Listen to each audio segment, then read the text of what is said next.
Greetings and welcome to this edition of Positronic. I'm Barry P. Cook. I want to talk to you about the latest episode of Superman and Lois. It was called Tried and True.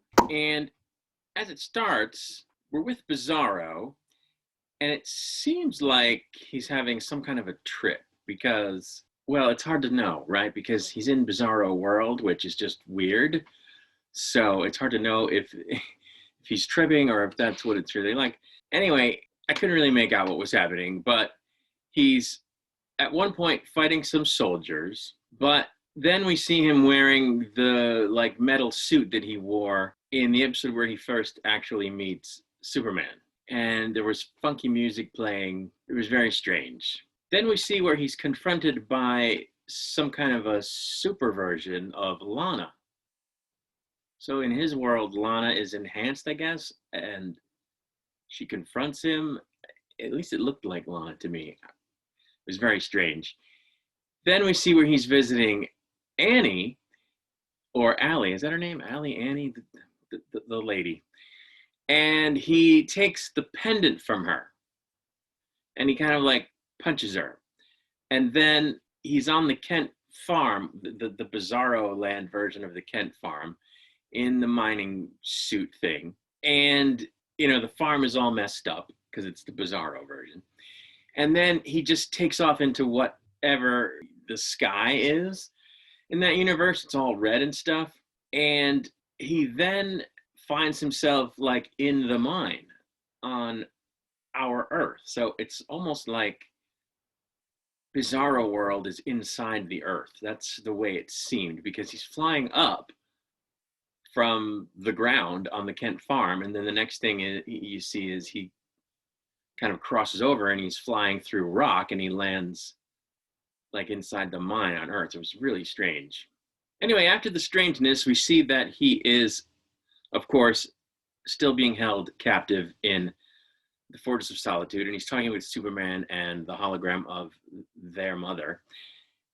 And he explains that Allie wants to take the pendant and use it to merge with her Bizarro self and thereby make herself a god, and that this is what he's been trying to prevent, for her from becoming a god. So somewhere along the line, she became aware of the Bizarro universe, and there's this pendant that, he had in the beginning of this season or the beginning of his appearance on the show, and he's been trying to destroy it so that she can't get it and merge with it or use it to merge her two selves.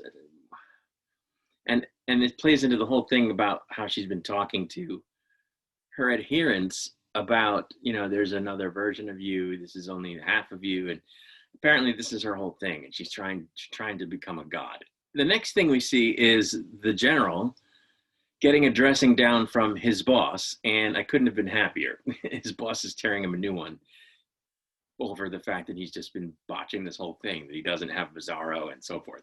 Then we see the Kent boys, and they're having a conversation, during which it becomes clear that Jonathan is hiding from Jordan the fact that his new abilities are artificial. Over at Lana's house, it appears that the husband, who I guess his name is Kyle, I never really paid attention to his name, has been banished from the house, or at least isn't at the house, because one of the daughters, says, when is he coming back? And after the kids leave for school, or at least step out of the room, we see that Lana is very upset by the fact that he cheated on her.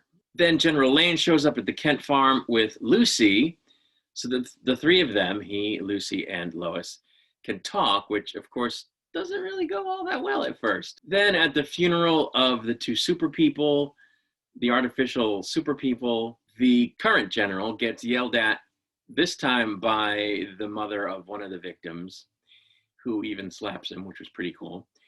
And then he and Superman kind of exchange terse words.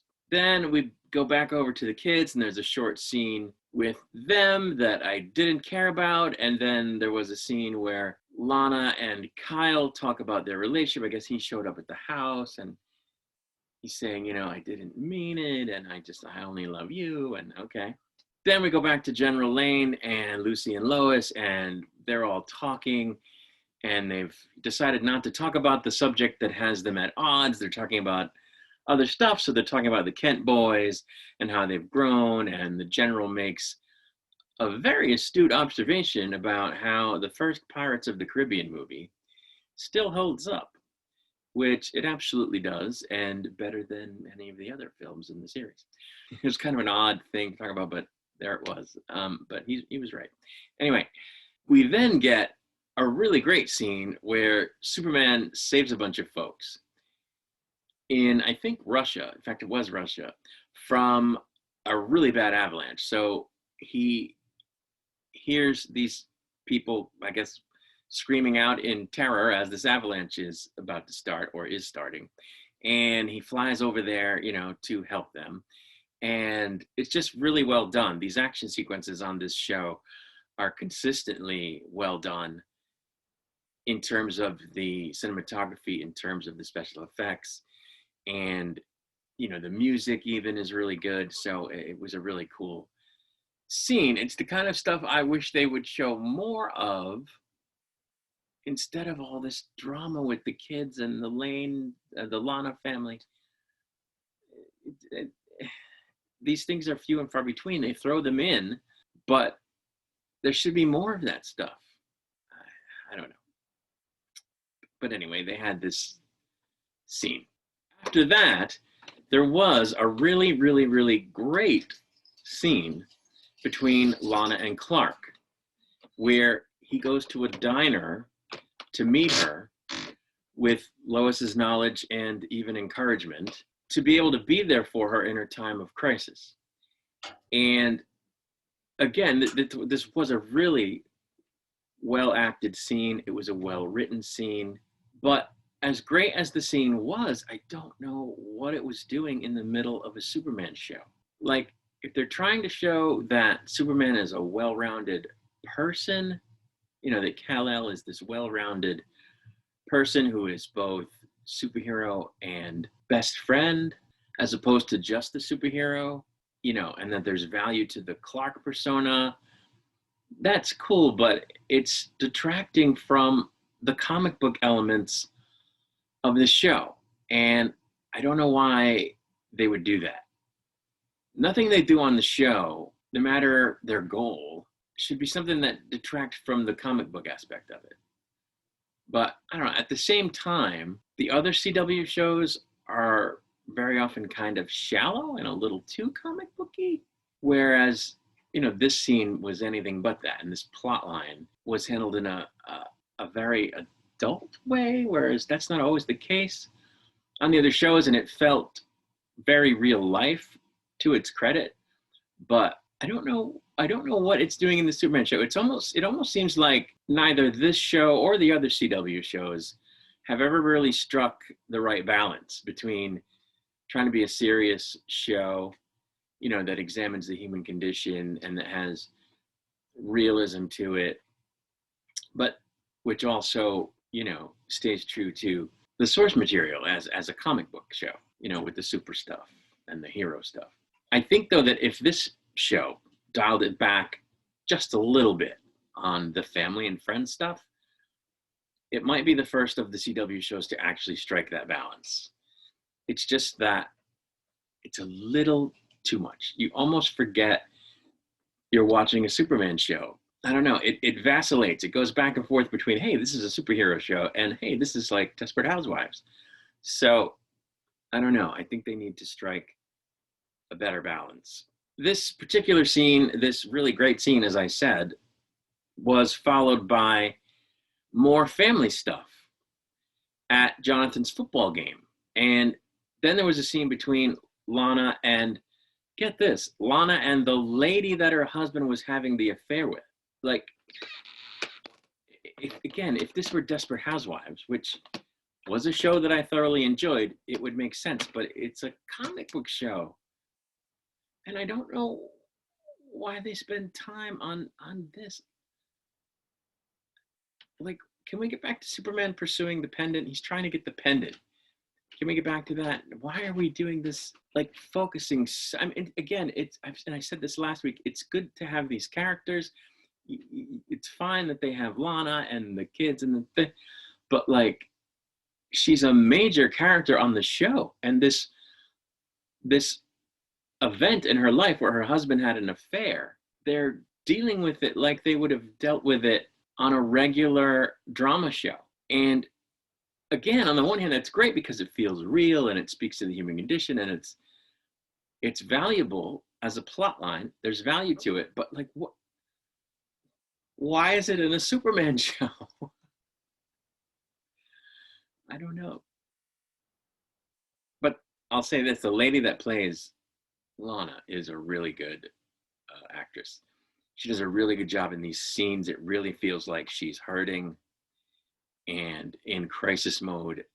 She just did a phenomenal job.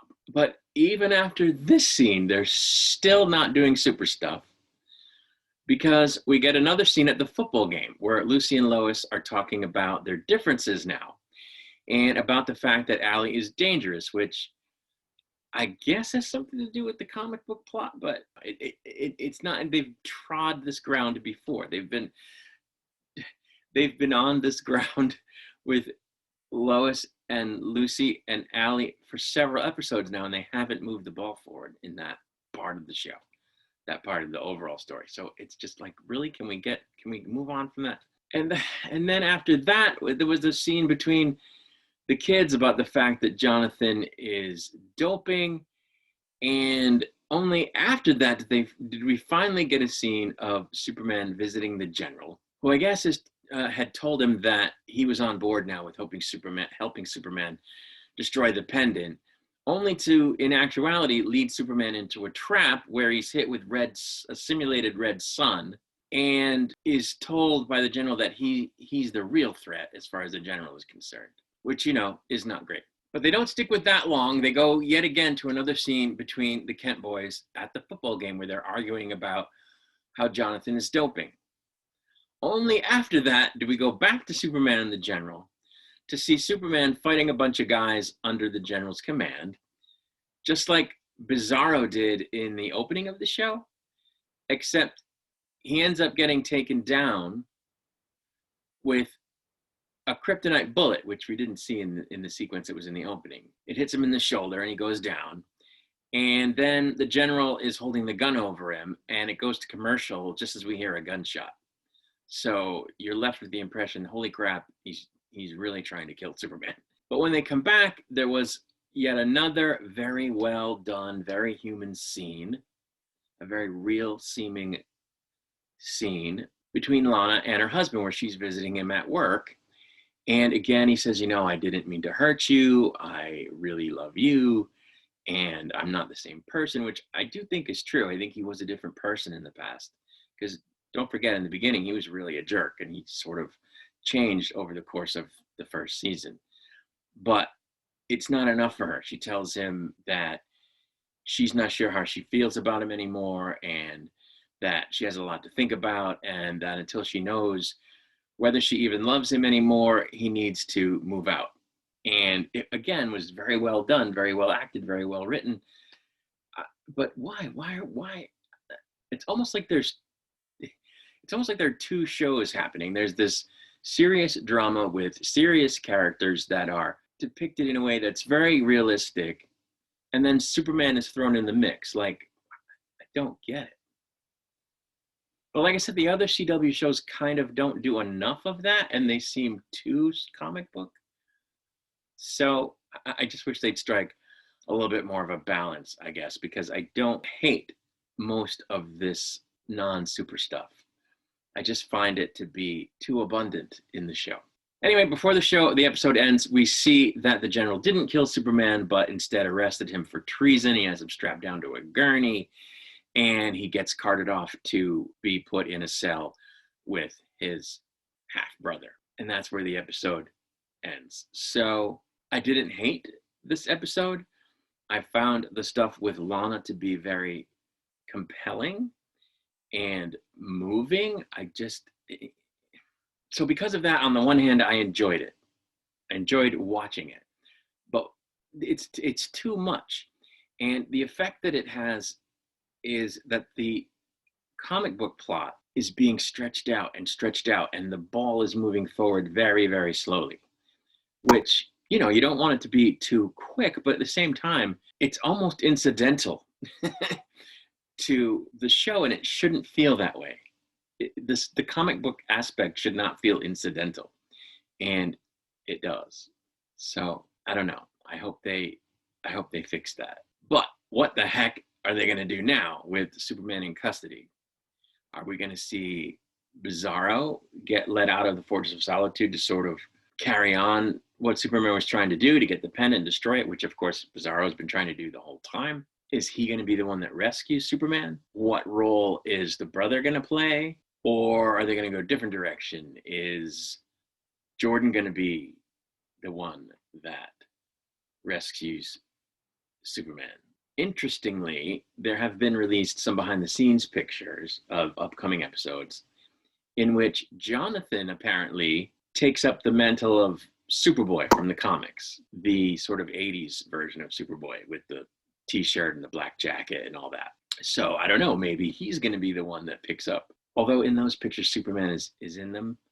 So I don't know. So maybe that's what it means. Maybe he's the one that gets Superman out, and then they go around trying to destroy the pendant as a team and deal with Bizarro, assuming he gets out. Or I don't know. We don't know. I just know that we've seen these behind the scenes pictures. So it looks like anything could happen. And I'll be back with a review of the next episode after it airs. Until then, of course, I wish you peace and long life.